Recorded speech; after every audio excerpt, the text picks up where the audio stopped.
सियापति रामचंद्र की। तो परमात्मा राम, भाई लक्ष्मण और माता वैदेही सीता तीनों के तीनों अत्रि मुनि जी महाराज के आश्रम में पहुंची।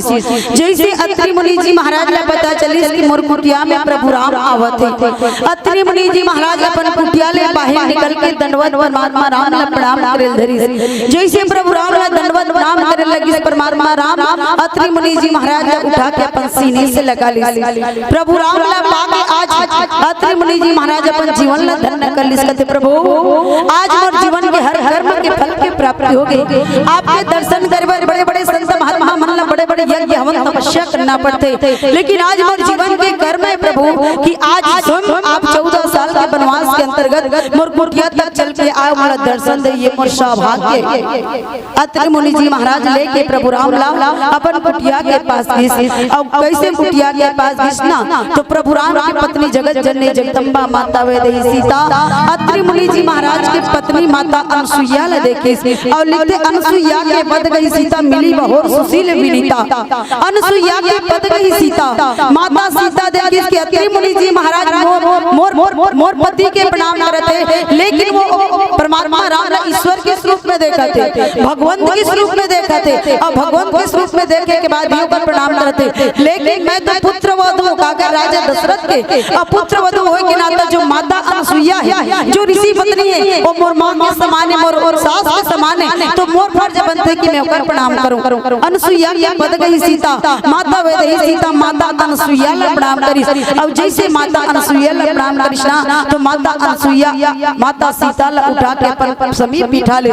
लिखते ऋषि पत्नी मनसुख अधिकारी आशीष दे निकट बैठाई। माता अनसुईया माता सीता ले आशीर्वाद प्रदान के अपन निकट में बैठा ले। तो बात यहाँ सिर्फ माता अनसुईया माता सीता की चरित्र की नहीं सुनो, ये रामचरितमानस कथा सिर्फ माता अनसुईया माता सीता के चरित्र के बखान कर है, लेकिन विचार सिर्फ माता सीता और माता अनसुईया की चरित्र नहीं बल्कि प्रत्येक नारी जाति के जीवन में चरित्र होना चाहिए। आज परमात्मा राम के चरित्र से माता सीता के चरित्र से प्रत्येक नारी के जीवन में प्रेरणा सिखाते हैं कि वास्तविक में अगर आज आप और हम पत्नी हन, एक माँ हन, एक बहू हन, एक बेटी हन, तो हम जैसे नारी के जीवन के कर्तव्य कैसे होना चाहिए, धर्म कैसे होना चाहिए। आज अगर एक स्त्री जीवन प्राप्त करे तो स्त्री के जीवन में मर्यादा और संस्कार कैसे होना चाहिए। आज माता सीता के चरित्र से प्रेरणा मिलते। आज हम सीता नहीं बन सकते, लेकिन कम से कम ऊपर चले पद चिन्ह में चल के ये मानव जीवन के तो कल्याण कर सकते। माता अनसुईया के चरित्र से प्रेरणा मिलते कि वास्तविक में दूसर की बहू के प्रति एक सास ला, एक माँ ला, एक नारी ला कैसा भाव रखना चाहिए। माता सीता कौन है? माता सीता कौशल्या बहू है, कैकेयी बहू है, सुमित्रा बहू है, लेकिन नारी धर्म के बखान कौन करिस? माता अनसुईया करिस। माता सीता ला नारी धर्म की बात बताए कि सीता नारी ला कैसे होना चाहिए, बहू ला कैसे होना चाहिए, एक बहू के जीवन में मर्यादा संस्कार कैसे होना चाहिए, ये माता अनसुईया सिखाते माता सीता ला। भाव यही सजनों की वास्तविक में एक स्त्री के हृदय में दूसरा स्त्री के प्रति प्रेम कैसे होना चाहिए, सम्मान कैसे होना चाहिए, मर्यादा कैसे होना चाहिए, आप और हम सबके जीवन में स्पष्ट रूप से दर्शा है रामचरितमानस ग्रंथ। आओ आप और हम सब भी राम जी के दरबार में बैठे। मैं आप लोग पहले भी कहूँ कि रामायण सिर्फ कहने सुनने वाली बात नहीं है, तो मैं निवेदन करना चाहूँ, मुझे पता है राम रामायण होते ना वहाँ जनसंख्या कम रहते, लेकिन आप सब अक्का रात के घरों अक्का जन बैठी हुई सबसे बड़ी बात। आपके पांडुराम उड़ेला के समस्त ग्रामवासी बहुत बहुत धन्यवाद दूं कि अक्का रात के घरों आप सब अक्का जनसंख्या में बैठ के राम कथा का रसवान का, तो ये सबसे बड़ी बात है। आज की दुनिया में राम रामायण की जगह में जनसंख्या बड़ा कम रहती, लेकिन आप सब अक्का जनसंख्या में बैठे हो, ये आपके लिए गर्व की बात है और हमारे लिए खुशी की बात है। तो मैं निवेदन करना चाहूँ सज्जनों का सत्संग की जगह में बैठने के बाद अगर एक पल एक कूद गलो हमारे जीवन में परिवर्तन आगे सफल हो गए तो समझ लो ये रामचरितमानस कथा का आज हम सफल हो गए। आज आपके पांडुराम उड़ेला में बहुत सुंदर कार्यक्रम के आयोजन, अत्यंत सुंदर पंडाल की व्यवस्था है, अत्यंत सुंदर माइक की व्यवस्था है, यहाँ तक YouTube चैनल की घलो व्यवस्था है। आप सब दूर दूर के मंडली ने आमंत्रित करे, सब पर भोजन की व्यवस्था करी। ये कोई छोटी मोटी बात नहीं सजनों, अतकबड़े आयोजन करना कोई छोटी मोटी बात नहीं। आप सब अपन जीवन के खून पसीना मेहनत के कमाई ला एक एक रुपया जोड़ कर भव्य आयोजन करे हो, एक एक रुपया जोड़ कर भव्य आयोजन करे हो, आधा रात तक बैठ के राम कथा का रसपान करते हो, अत्ता खर्चा करे के बाद आधा रात तक बैठ के रामायण सुनने के बाद अगर आपके जीवन में परिवर्तन परिवर्तन नहीं, विचार में परिवर्तन नहीं, तो कोई मतलब के नहीं कपड़े आयोजन करना ना करना व्यर्थ के समान। मूर्ख है आयोजन के जगह में बैठे, सत्संग के जगह में बैठे, तो सत्संग के माध्यम से हम अपना आपला जानना, अपना आपला समझना बहुत जरूरी है। भारत देश में रहने वाला हर व्यक्ति चाहता है कि राम राज्य की स्थापना हो।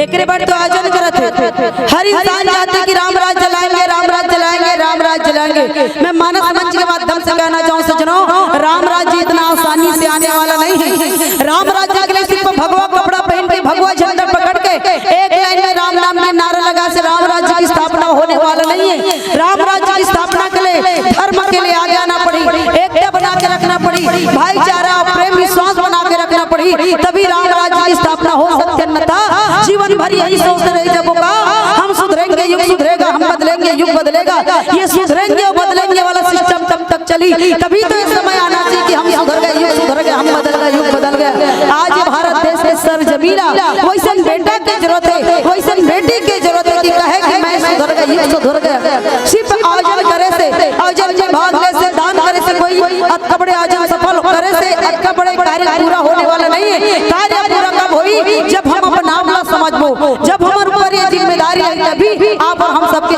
कपड़े जो कार्यक्रम होते ये सफल हो जाए।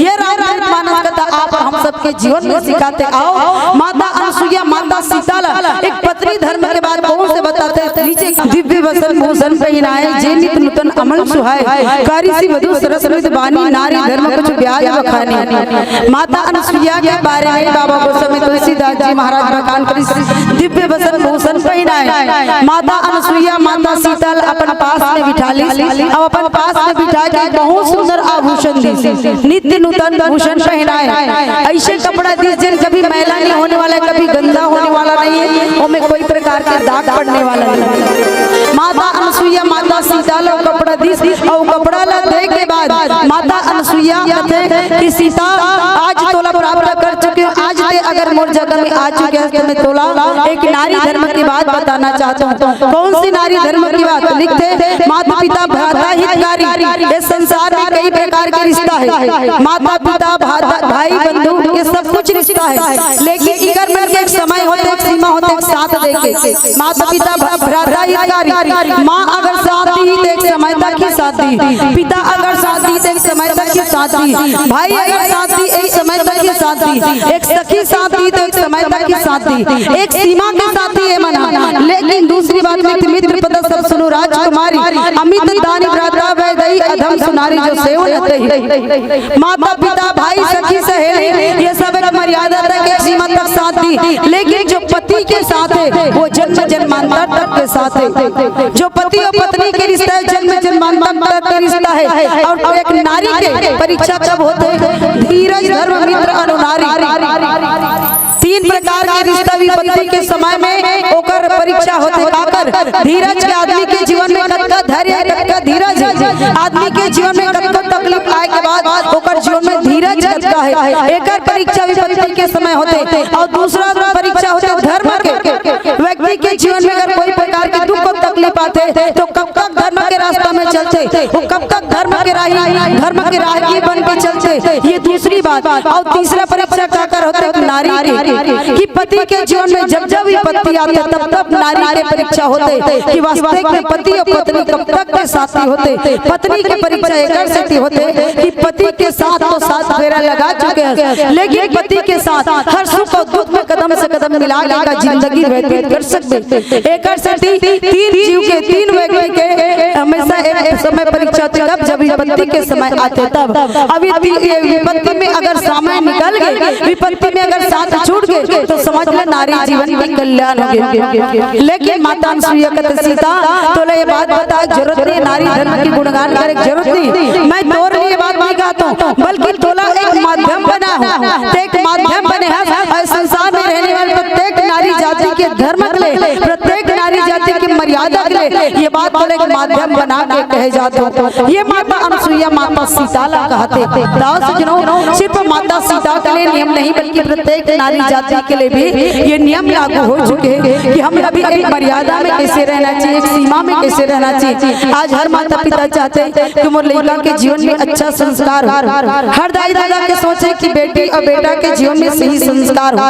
रामायण के बारे में आप सबला पता है सज्जनों, रामचरितमानस कथा के बारे में आप सब अच्छी तरीके से जानते हो कि परमात्मा राम के जन्म काबर होए और रावण काबर मरी। यही तो शुरुआत है, यही तो अंत है। परमात्मा राम के जन्म काबर होए और रावण के मरण काबर होए। परमात्मा राम ने सृष्टि के पालन करते जगत पिता ओ ईश्वर जो इस प्रसिद्ध होई जेकर चरण नाम मात्र ले के बाद जीव के जीवन के कल्याण हो जाते। जेकर चाहो शास्त्र सब ग्रंथन गोरस, जेकर चाहे शास्त्र 18 वेद पुराण भगवत गीता बखान करते तक ओ ईश्वर जेकर इशारा से ना तो हवा चल सके ना तो पत्ता हिल सके ओ ईश्वर।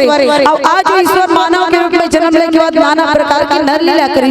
नरलीला करे कारण ये सज्जनों की प्रत्येक मानव जाति ला एक संदेश दी। प्रत्येक मानव जाति ला जिंदगी जिए के ढंग, जिंदगी जिए के मायने सिखा दी कि मानव अगर तो मानव के जीवन मिले तो जीना कैसे चाहिए, अगर तो मानव के तन मिले तो जीवन कैसे व्यतीत होना चाहिए। ये बात आप और हम सबके जीवन में भली भांति अवगत करा दी। मैं तो कहता हूँ ये मानव जीवन पाना बड़ी किस्मत की बात है सज्जनों, बड़े किस्मत की बात है मानव जीवन मिले। ऐसे बार बार मौका मिलने वाला नहीं है। बड़े भाग्य मनुष्य पावा, बड़े भाग्य के बाद मानव जीवन प्राप्त करे के बाद एक साथ बैठ के परमात्मा राम कथा के संग सत्संग करतन। ये मानव के साथ भाग्य शब्द ही जुड़े सज्जनों, मानव के अलावा कोई अलग जीव के साथ ये भाग्य शब्द ला भगवान नहीं जोड़ी, ईश्वर नहीं जोड़ी। काबर मानव के अंदर ताकत है, मानव के अंदर भक्ति, मानव के अंदर विश्वास है कि मानव अपने जीवन के सत्कर्म के रास्ते में चल के ये भवसागर के संसार से जीवन के कल्याण कर सके। किस्मत बार बार इसलिए मौका नहीं देती, किस्मत दोबारा मौका नहीं देता, किस्मत दोबारा मौका नहीं देता, दुनिया किसी गैर को पनाह नहीं देता। मत कर जिंदगी से इतना प्यार